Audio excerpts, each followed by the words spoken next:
Assalamu alaikum wa rahmatullahi wa barakatuh. Alhamdulillah wa salatu wa salam ala rasulillah. My brothers and sisters, we are in the month of Rabi Al Awwal, the third month of the Islamic calendar. It's very important as Muslims that we are aware which month we are in, because usually there are significant events, acts of worship and Eids and the like revolved around the Hijri calendar or the Islamic calendar. We are now in the beginning of the third month, Rabi Al Awwal. So this month, what's so special about it? First and foremost, this month, in it happened one of the greatest blessings of our ummah, as well as a tragic moment within our ummah, if not the most tragic. And that is the birth of our Messenger Muhammad sallallahu alaihi wasallam, as well as his death. The Prophet sallallahu alaihi wasallam was born in the year of the elephants, Amul Fil, and he was born, like most scholars and historians say, in the month of Rabi Al Awwal.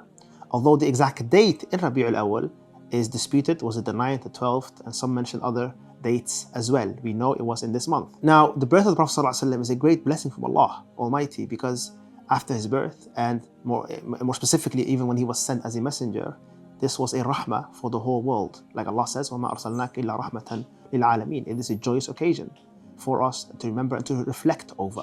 This is also the month where the Prophet ﷺ arrived in Medina, the Hijrah, which he started towards the end of Safar, but he arrived in Medina in the month of Rabi Al Awwal.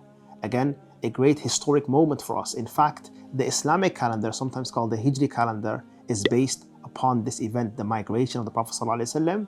He arrived in Medina on this month, Rabi Al Awwal. Finally, the Prophet ﷺ died in the 12th of Rabi Al Awwal. And his death was so tragic for the Muslim Ummah, but it was haqq.